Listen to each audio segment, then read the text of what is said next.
and welcome to the Art of Being Human. We've been talking about grief and depression, and we're going to continue with that today. There are some significant differences between them that you need to know. If you're having grief, how much chance is there that you'll end up by being depressed? Well, there is a chance you may end up by being depressed. And we know that depression occurs at different levels. You can have a few little blue days, which are uncomfortable and it's hard to deal with them. But then if that doesn't resolve, you can go into a major clinical depression. Major depression or clinical depression, I'm using the words synonymously. Or if you have grief and that doesn't abate as time goes on, you can also go into a clinical depression. So I just want to kind of get things squared away with you as to what the symptoms are. Some of them are similar, some of them are different, how long it lasts, what you can do to help yourself out of them. So I'm going to do just a little review here first. We talked about depression. We know that there are thousands that are affected, so much so that it's sometimes called the common cold of emotional illnesses. We know about the exogenous depression. This is things that happen to you and they're not a part of your internal being. They're not a part of your biochemistry at all. The endogenous depression is something that your body does. Your hormones are not working right. Your biochemistry is not normal. Things are not balanced out. And a lot of the major mental illnesses, we're talking about schizophrenia, manic depression, which is no longer called that, but it's but you'll understand the word, so I'll use it. The manic depression and the major illnesses, a lot of them are caused by the fact that the brain chemistry is not normal. The brain chemistry is not working normally, and the purpose of taking the medication is to level all of that out. And when you level all of that out, what's going to happen is that your symptoms will be greatly relieved. So if you have a problem, and it's a major problem with your psychodynamics due to brain chemistry, you can get help for that. It's treatable, and with the medications, things can level off. So when we get into major depression or the clinical depression, you need to know the symptoms for that. It's a little bit different sometimes than just being depressed, a little blue, so I want to go into that. It's important, and I want to just make this clear, it's important that you validate your emotions. By validating them, you admit that you have them. You know that you've got them. You validate the fact that today I'm depressed, today I don't feel good, because if you hide it, if you don't allow yourself to express it in any way, what's going to happen is that it will internalize. And then when it internalizes, you'll be a lot worse off. I've seen people who feel that they should not grieve after a death. They just shouldn't grieve. They don't want to grieve. They think that that's a normal process. They shouldn't have any emotions with that. Or they're told that by some of their relatives. I went to a funeral and I couldn't believe it.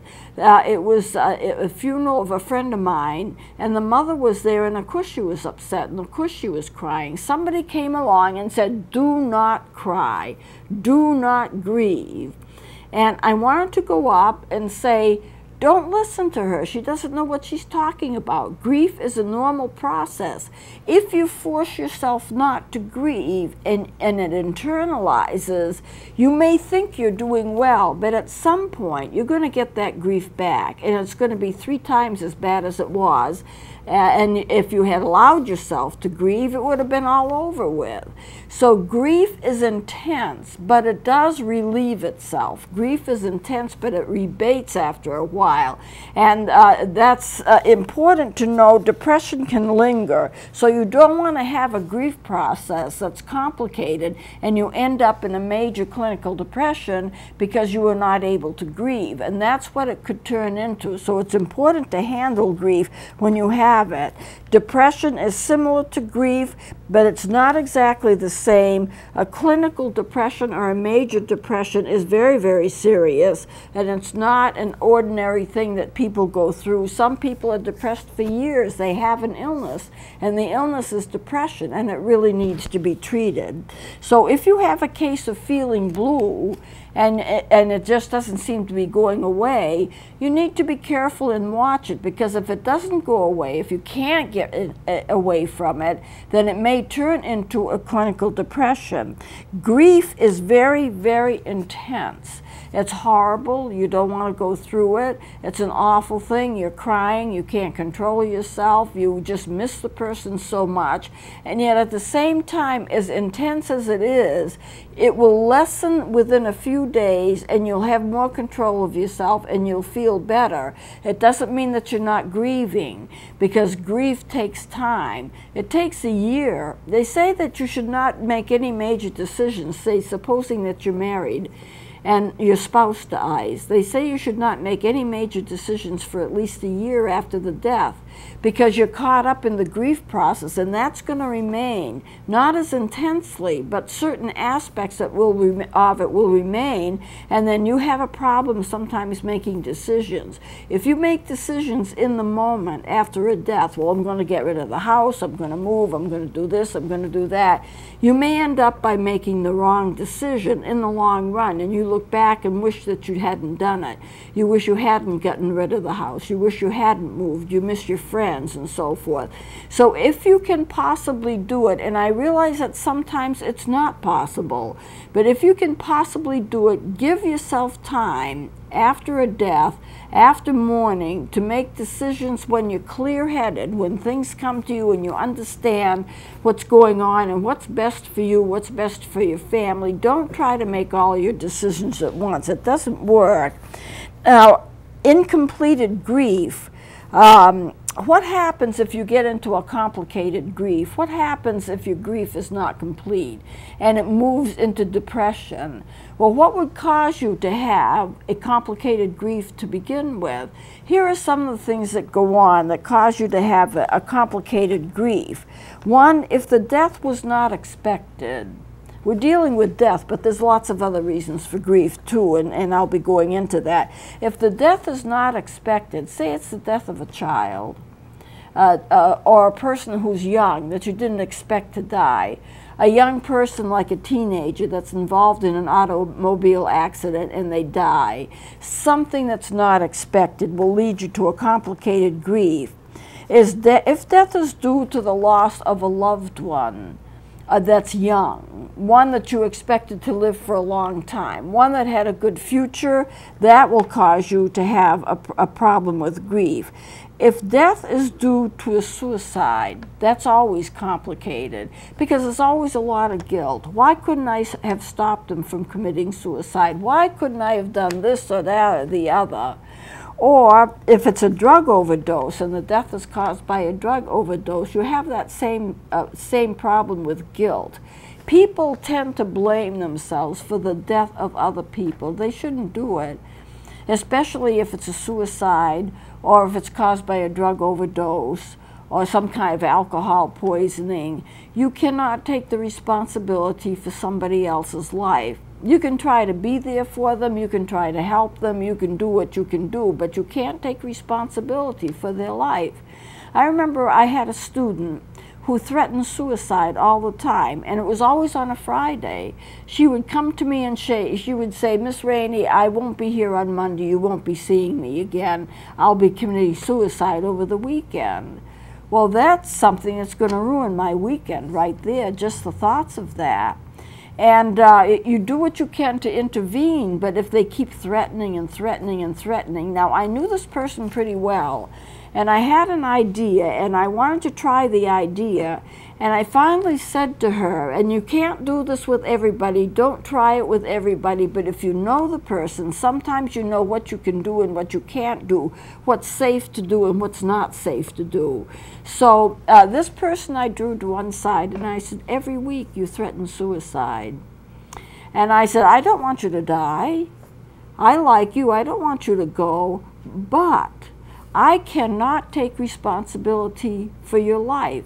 If you do it, and I hope you don't, but if you do it, I am not going to take responsibility for it, and I'm not going to judge myself and feel that I was a failure because of it, because only you can control your own destiny as far as this is concerned. And if you can say yes to suicide, you can also say no. And I was always telling people that who are suicidal, if you say yes to suicide, try saying no to it. But if I can't accept the responsibility and I can't accept the guilt. If you do it, you do it. I'm not going to feel guilty and I'm not going to feel responsible because I'm not the one that's making that decision. It's you that's making a decision. And I will try to help you as much as I can. But to continually threaten it and hold it over my head, that's not fair to me. And I talked to her like that for a little while, and she never committed suicide, and she never threatened again. But you see, I knew her qualities, I knew her characteristics, and what she was trying to do was to cause a crisis because of the personal attention that she would get from me and from other people as I talked to them, because if a person threatens suicide, you have to intervene. I mean, it's your responsibility, your moral responsibility to intervene. And if you're a therapist and you don't intervene and they do it, you can be held legally liable. The liability laws of somebody hurting themselves and you know about it, if you're a professional counselor and you know about it and you don't step in and do something about it, then you are legally liable. And so therefore, you know, you have to intervene, you have to do that. But she did this every week. And it was getting to irk me, not only for my concern, but the fact that I was thinking about, is she going to be there next week? Am I going to see her on Monday? And she always was. So I thought that this was a play for attention. And I put it to the test. And it turns out I was right. And she never tried it again, never talked about it again. It was over with. But you see, you can't take a risk like that if you don't know the person that you're dealing with. If I was dealing with a person and I didn't know them very well and they said, I'm going to kill myself over the weekend, I would have to jump into action and I would have to do an intervention. See, the problem with counseling is the fact that you get caught up in these situations and it's up to you to do something, and it can take a lot of your time to do something to try to spare one person. And I have spared people from suicide, and I know what it's like to do that. It's a terrible drain on the counselor. Of course it's bad on the person who's threatening that they're hurting that much that they would want to hurt themselves. And most of the people that I've saved from suicide would have hurt themselves. And I remember a man that I dealt with, and he was so suicidal, and I worked with him and ended up by working with the police departments, the Chattanooga Police Department, and I worked with various police departments so that we worked together. But if he had done it, it wouldn't have been my fault, and I wouldn't have been liable because I did everything I could to stop it, and even working with the police department to stop it. But anyway, you have to know a little bit about the person that you're dealing with in order to help them out. But anytime a person is dealing with a death that's not expected, or a suicide, or the loss of a child particularly, or the loss of a young person, or death that's due to an overdose, all of this can lead to complicated grief. It can lead to a grief if a person that you love is in that kind of a situation and you are doing the best you can, and then what happens when they die? Your grief is complicated because it's tinged with guilt. Why couldn't I have done more? Why couldn't I have done better? Why couldn't I have been there? So for you folks who are caught up in this, you need to know that you can only do so much. You're only a human being. And if you do so much as you can do, there's nothing more you can do. You kind of have to let it go. But what you need to do, you contact the people that is around the person who is suicide. You contact the police if necessary. You contact the hospital that's necessary. You contact their relatives. You contact their friends. You let people know that this is going on. And they sometimes will just take it from there. The police will come out and talk to the person. They may even hospitalized. You talk to their doctors. The doctors may cause them to have to be hospitalized. They can do that. They have the right to do that. So it happens that, I mean, that you can only do so much. When you've done what you can, then you let it go. And it's not easy to let it go because inwardly you always feel somewhat responsible for what's going on. But the grief that you feel is intense because of your lack of control. If you had somebody who was dying of an illness and you knew that was coming up, you would actually go into a grief reaction even though the person was still alive, but the quality of the grief would be different because the person is dying but of a normal, natural thing. Now, I don't think of disease as being normal and natural, but people do get sick and people do die from their illnesses. And this is a little different than somebody who's threatening to kill themselves and threatening to die from the act of their own hand. So it gets to be complicated, and we're going to get into those complicating things. Job loss, moving, divorce, change, it all can cause grief, of course. So death is not the only thing that you can be grieved about. You can be grieved about a lot. The symptoms of grief include crying, lack of concentration, depression, sleep problems. You fall asleep, but you can't stay asleep. You wake up. It's like you sleep for 15 minutes, you're awake. You sleep for another 15 minutes, you're awake. That is a sleep problem that is caused by the grief and depression. Eating problems, not being able to eat or eating too much. Anxiety, constantly thinking about the loss, feeling physically ill. And in depression, you feel the added thing with depression, most people who go through grief will understand that at some point it will be less and less and less as time goes on. Not that you'll ever completely get over it for a certain period of time, but they will know that it'll just abate at some point. However, if you have a problem with grief and you can't get over it, that's when the depression kicks in. And in depression, there's the feeling that it will never end. When I deal with people who are deeply depressed, oftentimes they become suicidal. But when they are deeply depressed, what they will do is they will feel that they will never get over it. I worked with a person who was a student. He was depressed a lot. And I had to tell him, and the thing that helped him the most through the depression was the fact that even though he felt that he would never get over the depression, it was a cyclic thing. And I had to tell him, and the way I worked with him is think of your body as going through a cycle. Everybody goes up and down to a certain degree. When you go down deeper than most people. And when you're down, you have the symptom of not ever being able to recover from it. You feel like you will have these symptoms of depression forever. And that's the time you need to realize that you will lift up again, because the body was never made to stay in one mode. You weren't made to be joyous all the time. You weren't made to be depressed all of the time. There is an up and down quality, and that's natural. So when you get down, deeply down, you have to realize that you're going to get back up again because your body does it, and he always did. And what I had him do, and it might be something that you want to try, if you are a person who cycles, you go up, you go down, you go up, you go down. Maybe not as seriously as a manic depressive, but you do that. One thing you can do is you can make a list of how you feel when you feel good. What are the characteristics of you feeling good? Are you happy? Are you joyous? Looking forward to doing things? Looking forward to having dinner with friends?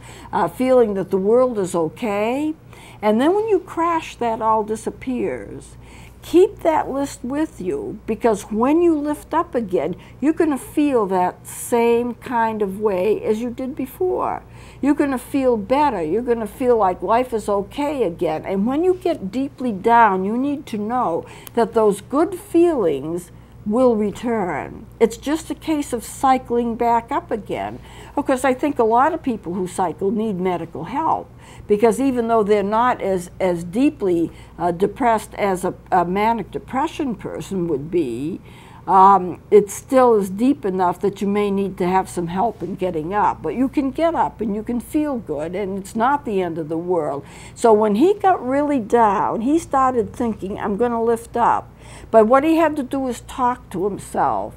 I would say, tell yourself, talk to yourself. You feel like you'll never get over it. That's one of the symptoms of a clinical depression, is the feeling that you'll never get over it. So just stop and think. One of my symptoms is that I fear I will never get over it. That's a symptom. That's not the real you. That's just a symptom. And what you have to do is talk to yourself and say, that's only a symptom. That's not the real me. I will cycle up. I know that I don't believe it when I say it to myself, because my symptoms are severe. I don't believe it. But I know from a fact that it always happens that I go back up and I feel good again. And he used to train himself to do that. I will feel good again. I don't think I'll feel good again, but I will feel good again. And when that happens, then I'll be okay again. But of course, the cycle will continue, and people should watch for the length of the cycle. They should actually keep a calendar. If they're a person that goes up and down, keep a calendar. Check off the times when you don't feel good, or check off the times that you do feel good, and watch and see what the cycle is. It may be that every 2 months you crash for a week, or every 6 months you crash for 2 months, whatever it is. You need to know what it is, so you keep track of it. You just write it on your calendar. Feel good, feel good, feel good. Don't feel so good, feel horrible, and just make that notation, and then take that calendar and just see what the cycle actually is. Because if you know that part of the cycle is coming, you can kind of somehow prepare for it. I know I may go down. I mean, you don't need to try to chain yourself to that cycle, because it may change. But if you know that it's coming, at least you're prepared a little bit for it. And then when you get down, use those techniques to bring yourself back up. And by all means, get medical help. You really need to have medical help. If you're severe in this, don't try to do it on your own. There is help available. If you know the cycle, however, you can present that to a physician or present that to a counselor. You have a heads up as to what it is that you're dealing with, and that can help you too. So I'm going to close it here. We don't have much time left. And next time I'm going to go on with grief and depression, and we're going to just keep working with it until we're finished with it. And then I will go on into the section of forgiveness, which I have promised that I would do. For those of you who are waiting for that, it is coming up. So I hope you enjoy this. I hope you learned from this, and I hope you get some hope from this, because you don't have to stay stuck in whatever negative emotion that you're in. There is help. And I will let you go for now. Please join me again next week.